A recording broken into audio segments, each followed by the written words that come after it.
अहमदनगरमधील नंदनवन नगर सावेडी भागातील विठ्ठल रुक्मिणी मंदिर समितीच्या वतीने कार्तिकी एकादशी निमित्त उद्या 23 नोव्हेंबर पासून अखंड हरिनाम सप्ताहाचे आयोजन करण्यात आले।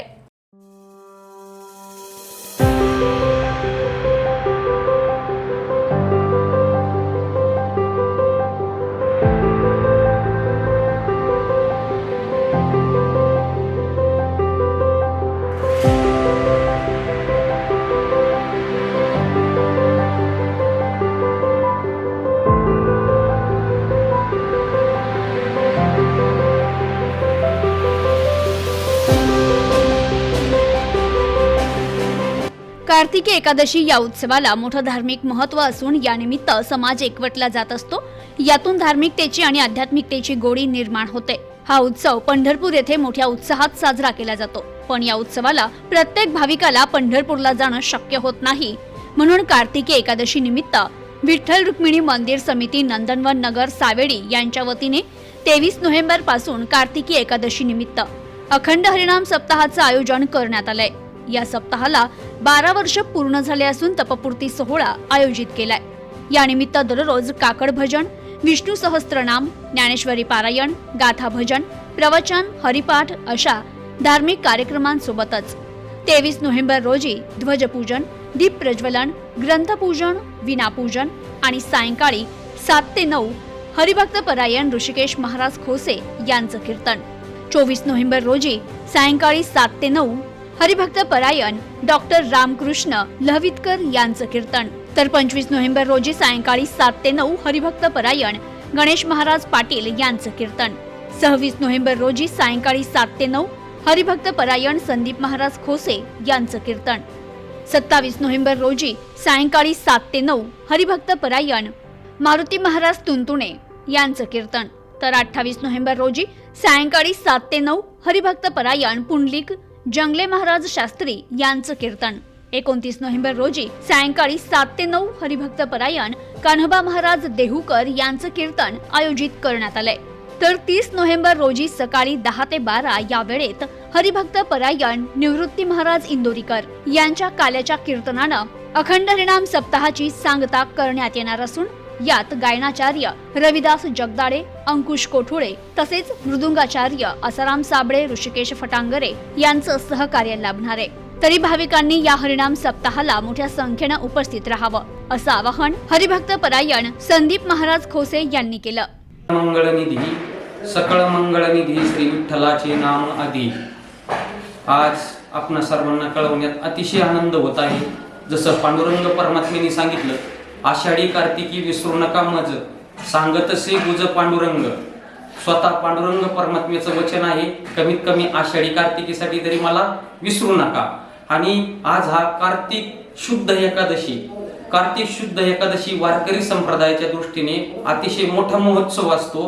आणि खरं पाहिलं तर या कार्तिकी वारी ही पंढरपूरची असती, पण आपल्या सर्व समाजातील सर्व लोकांना पंढरपूरला जाण्याचं जमत नाही, हे एक कारण। आणि दुसरं म्हणजे हे विठ्ठल रुक्मिणी मंदिर होऊन आज 12 वर्ष कंप्लीट झाले।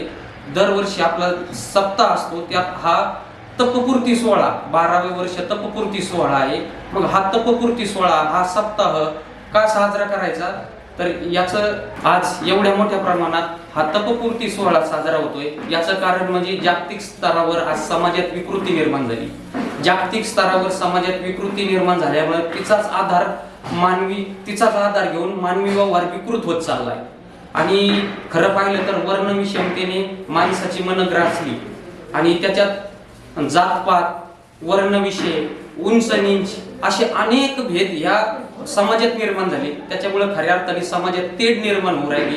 पण कुठेतरी साधू संतांच्या विचारांनी संतांनी ही जाती व्यवस्था, वर्णभेद, विषमता नष्ट करून मानवी जीवनाला खरं सौख्य आणि समाधान प्राप्त करून देण्याचं काम हे वारकरी संप्रदायाने केलं।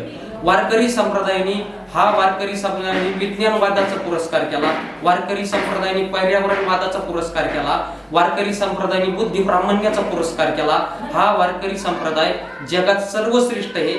या संप्रदायाची शिकवणच अशी, जे जे भेटे भूत ते मानी जे भगवंत, हा भक्तियोग निश्चित जाण माझा, किंवा माऊलीने सांगितलं हे विश्वची माझे घर, ऐशी मती जयाची स्थिर। किंबहुना चराचर आपणची झाला. या संप्रदायात देव होता येतं, देव पाहता येतं नाही, देव होता येतं. आणि माऊलींना सांगितलं किंबहुना सर्व सुखी पूर्ण होणी तीही लोकी भजिजे आदि पुरुखी अखंडित. पूर्ण जगाला सुखात आणि शांतता जर पाहिजे असेल तर आपल्याला वारकरी संप्रदायाचा किंवा या संत विचाराचा अंगीकार करावा लागेल. आणि ह्या संत विचार कुठेतरी समाजापर्यंत पोहोचले पाहिजे. आणि पांडुरंग परमात्म्याचा जो नैमित्तिक उत्सव आहे आज विठ्ठल रुक्मिणी मंदिर नंदनवन नगर येथे, त्याच्यात विशेषतः हा जो अखंड हरिनाम सप्ताह आहे त्यात सकाळपासून जवळजवळ आपलं रोज सकाळी पहाटे 4 ते 6 काकडा भजन, 6 ते 7 विष्णू सहस्रनाम आणि त्याच्यानंतर 7 ते 11 ज्ञानेश्वरी पारायण, मध्ये नाश्त्याची सोय आहे. त्याच्यानंतर 12 वाजता बरोबर दुपारचं भोजन आहे. आणि दुपारी उपस्थित महिला मंडळ, पुरुष मंडळ, आपल्या उपनगरातील शहरातील यांचे भजन आहे. रोज सायंकाळी 4 ते 5 प्रवचन आहे. 5 ते 6:30 पर्यंत अतिशय सुंदर असा हरिपाठ आहे. आणि रोज 7 ते 9 हरिकीर्तन आहे. त्यात सगळ्यात सांगण्यात आनंद असा वाटतो, परमश्रद्धेय परम आदरणीय वैकुंठवासी वारकरी संप्रदायाचे भीष्म असणारे आमचे वैकुंठवासी गुरुवर्य हरिभाऊ महाराज पाटील आणि म्हणजे उर्फ आमचे भाऊ महाराज, या भाऊ महाराजांच्या पदस्पर्शाने ही भूमी पावन झाली. भाऊ महाराजांनी इथं इवलेसे रोप लावलंय आपल्या उपनगरात आणि आज त्याचा विलो गगनावर जाताना दिसतोय. खऱ्या अर्थाने या सप्ताहाला त्यांचे आशीर्वाद आहे. तसेच परमश्रद्धेय परम आदरणीय प्रातस्मरणीय पुंडलिक महाराज जंगले शास्त्री, तसेच महाराष्ट्रातील थोर समाज प्रबोधनकार राष्ट्रीय धर्माचार्य निवृत्ती महाराज देशमुख इंदुरीकर यांचे मार्गदर्शन आहे. परमपूज्य परमश्रद्धेय वेदांताचार्य मारुती महाराज तुंतुनी शास्त्री, वेदांताचार्य गणेश महाराज, या सर्वांचेच आमचे यांना मार्गदर्शन लाभलेलं आहे. पण या सप्ताहाचं वैशिष्ट्य एक वेगळं आहे. ह्या वर्षीचं काय, या सप्ताहात या समाजाची संप्रदायाची शास्त्राची सेवा करणारे असे फार मोठमोठे संत महानुभाव आमंत्रित करण्यात आलेले आहेत. त्यात पहिल्याच दिवशी अगदी ज्यांचं हृदयच वारकरी आहे असे ऋषिकेश महाराज खोशे, ते सतत 12 वर्षे पांडुरंगाची सेवा करतात. दुसऱ्या वर्षी हरिभक्तपरायण जगद्गुरु द्वाराचार्य रामकृष्ण महाराज लभितकर, जे पुणे विद्यापीठात चेअर प्रोफेसर होते, जागतिक दर्जावर आपला धर्म संप्रदायाचं आपलं हे पूर्ण जगाला कसं समाधान प्राप्त होईल, देश सोडून जागतिक दर्जावर कार्य करणारे असे आदरणीय रामकृष्णदास लभितकर महाराज आहे. त्यात तिसऱ्या दिवशी शनिवारी परमपूज्य गुरुवर्य आमचे गणेश महाराज पाटील आहे, जे मोक्ष पाठशाळेचे प्रमुख आहेत. आणि चौथ्या दिवशी गुरुभक्त म्हणजे स्वतः माझंच कीर्तन आहे. 5व्या दिवशी या पूर्ण जसं पूर्व व्याचं उच्चिष्ट जगत राहील तसं आमचे भाऊ उच्चिष्ट जगत राहील आमचं संप्रदाय. पण त्यात आता भाऊंची जागा म्हणजे भाऊंची जी विद्वत्ता आहे ती परमश्रद्धेय परमवंदनीय मारुती महाराज तुंतुनी शास्त्री यांचं सोमवारी 27 तारखेला कीर्तन आहे. मंगळवारी 28 तारखेला परमश्रद्धेय परमवंदनीय भक्ती ज्ञान वैराग्य आगळा ऐसा नाही डोळा देखियला, हे जिथं सार्थ बसतं असे परमश्रद्धेय पुंडलिक महाराज जंगले शास्त्री यांचं हरिकीर्तन आहे.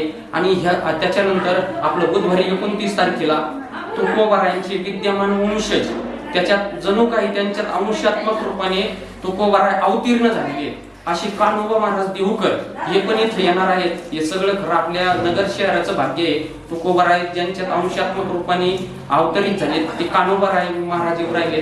त्याच्यानंतर काल्याच्या कीर्तनासाठी महाराष्ट्रातील थोर समाज प्रबोधनकार जगद्गुरु समाज प्रबोधनकार राष्ट्रीय धर्माचार्य निवृत्ती महाराज देशमुख इंदुरीकर हेही येत आहे. तसेच या सगळ्या सप्ताहात अतिशय गुणीजन रविदास महाराज जगदळे, भजन सम्राट अंकुशजी महाराज कोठुळे, आसारामजी महाराज साबळे, ऋषिकेशजी महाराज पटांगरे, हरिभक्तपरायण एकनाथजी महाराज पौळ, अभंग महाराज सोमवंशी, रवींद्र महाराज आव्हाड, पटांगरे माऊली असे महाराष्ट्रातील विद्वान गुणीजन पण इथे येणार आहेत. म्हणजे ह्या सर्व परिसरासाठी नवी आपल्या शहरासाठी ही फार मोठी पर्वणी आहे. मी आपल्या विठ्ठल रुक्मिणी सेवा समितीच्या वतीने उपनगराला आणि शहराला अशी विनंती करतो, सर्वांनी या अमृत श्रवण सुखाचा लाभ घ्यावा आणि आपलं जीवन अतिशय एक उंच स्तरावर घेऊन जाण्यासाठी माणसाला ज्या सुखाची ज्या समाधानाची आवश्यकता आहे ते समाधान ते इथंच प्राप्त होतं. त्याच्यासाठी कुठेतरी अध्यात्म पाहिजे. कारण आज मी मागं सांगितलं होतं, आज शारीरिक व्याधी जाण्यासाठी डॉक्टर आहे, पण आज खरा माणूस ग्रासलाय तो मानसिक व्याधी जागतिक स्तरावर.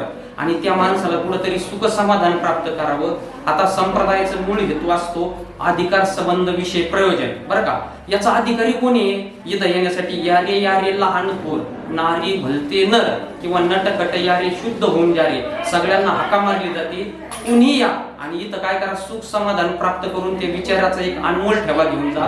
त्याच्यानंतर याचा विषय काय आहे, इथं आल्यानंतर तुम्ही कीर्तन श्रवण करणं, ज्ञानेश्वरी पारायण करणं आणि हे सगळं करीत असताना तुम्हाला याचं फल काय आहे, प्रयोजन काय आहे, तुमची आत्यंतिक दुःखाची निवृत्ती होणार आहे, तुम्हाला समाधान प्राप्त होणार आहे आणि हे समाधान कुठेतरी तुम्हाला वर्षभर टिकणार आहे. त्याच्यासाठी सर्वांना अगदी कळकळीची विनंती आहे, सर्वांनी याचा लाभ घ्यावा. तसेच याला सहकार्य करण्यासाठी आमचे आदरणीय चारही नगरसेवक असतील आणि त्यात हे सगळं विशेष काम करून दिलं संपत दादा असतील, या सर्वांचं आभार मानतो. थांबतो. रामकृष्ण. प्रतिनिधी विनायक मिसाळ, न्यूज टुडे 24, अहमदनगर.